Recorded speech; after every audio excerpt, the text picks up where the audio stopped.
All right, I can't lie to you all. Today was one of the most humiliating days for the United States in, I guess, a few weeks.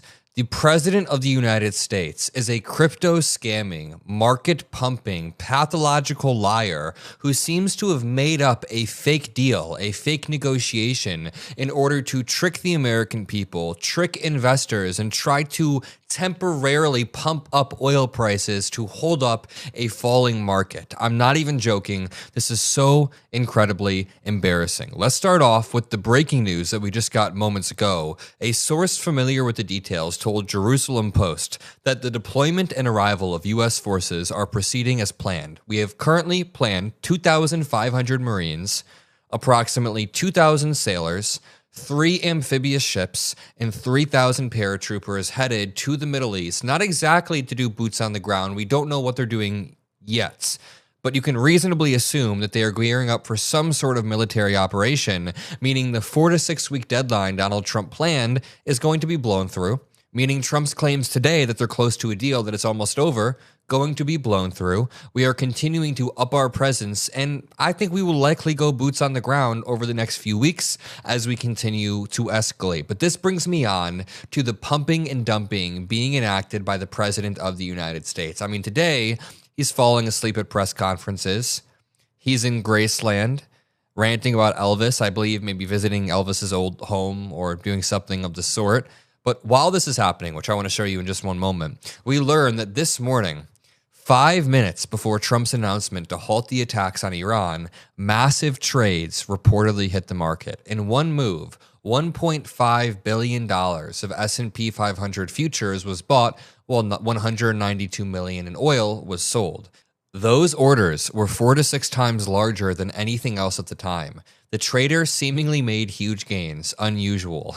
Maybe it was Barron Trump. People are joking around that it's Barron Trump. But on a more serious note, Donald Trump has repeatedly, time and time again, tried to trick the markets and pump the markets by claiming this war is over just hours before the market opens. Then, Dropsite News reports a senior Iranian official tells Dropsite's Jeremy Sakal that there aren't any negotiations taking place. The Iranian side has simply communicated its conditions to the U.S., and that has been done indirectly. The same official said that Iran's conditions for ending the war will include a simultaneous ceasefire in Iran, Lebanon, and Iraq.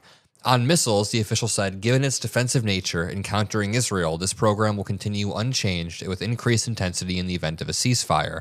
On nuclear policy, they said, in light of violations of international law by the United States, as well as Israel's extensive attacks on nuclear facilities, Iran will formulate a new doctrine. They say that on reparations, Iran will pursue compensation for damages caused by the United States and Israeli strikes. Trump, meanwhile, continues to insist talks are happening, saying his envoys held very strong talks and he won't identify the Iranian contact because he doesn't want him to be killed. Here's the reality of the calculation that Iran is making. They know that every single time they try to make a negotiation or make a deal with Donald Trump and the United States, they get bombed. Donald Trump breaks it time and time again. So they know that they have to continue to inflict damage by closing the Strait of Hormuz. What is Donald Trump doing today? He's currently ranting about Elvis Presley. Take a look at this. We love Elvis. Who doesn't love Elvis? Everybody loves Elvis, right? Hello. Hello. Hi. How are you? Nice to see you. Welcome to the second most visited private home in America. Wow, that's very good. Your house is number one. It's pretty good too, right? Yes.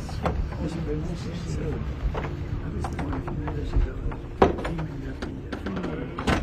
Very good. That's right. We gave Elvis a gift. That's it. The highest award there is Congressional Medal of Honor, President. Great. Nice to see you, buddy. Thank you. Hi, I'm Angie, and I'm going to be your tour guide today. Very good. Yes, nice to meet you. Welcome to Graceland. Looks great. Hello, everybody. We were here, and we're touting how well it's done with the crime stats, and over a period of 5 months, it's way, way down, and we're proud of it. We're going to come back in 2 or 3 months, and we'll have a very, very, one of the safest cities. So Memphis went through a terrible thing, and like in D.C., we're doing great, and every place we go, we're doing great, to be honest with you. So, Frank, I'd love to go to Chicago. I'd love to be invited to Chicago. we would get rid of crime in Chicago very easily, but the Democrats don't want to do that. I'd love to go to San Francisco, would make it something, would bring it back to where it was. And the mayor's working hard. He's a Democrat. He's working hard there, but we could do things that they just can't do. But every place we go, and Memphis, I guess you probably heard the crime numbers are way down. Most of them are down by 75% and more. And within 2-3 months, we'll have it down to over 90%. So you have to be happy. Elvis would be very happy about that, right? Everyone loves Elvis. I love Elvis, too. Elvis, you know, they all say, did you know Elvis? So I knew Frank Sinatra. I knew most of them. Unfortunately, I never met Elvis, and that would be one I would have liked a lot. Okay, amazing commentary from the President of the United States. It's rather humiliating.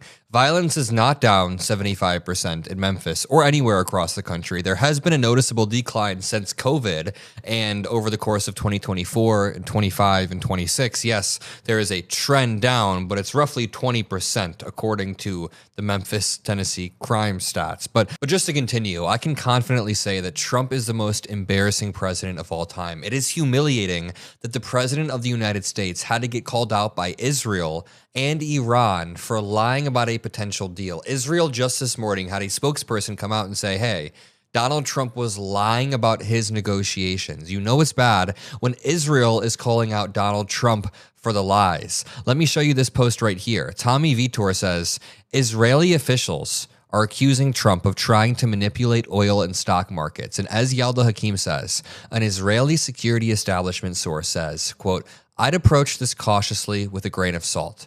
They're talking about Trump's post, talking about a negotiation. It's early morning in the U.S. and the start of the trading week. Markets opened higher, largely as expected following the weekend reports on the negotiations and the latest statement by Trump. That said, I wouldn't view this move as a final step. We saw a similar pattern last week. And the week before that, and the week before that. Donald Trump has declared victory every 3 days since this war started in order to salvage a market that is rapidly falling. It then says, that said, I wouldn't view this move as a final step. We saw a similar pattern last week. Oil prices have also declined, supporting the positive sentiment in the short term. For now, it appears he has bought a few more days, roughly into week 4, until the Marines arrive and complete their initial deployment and organization phase.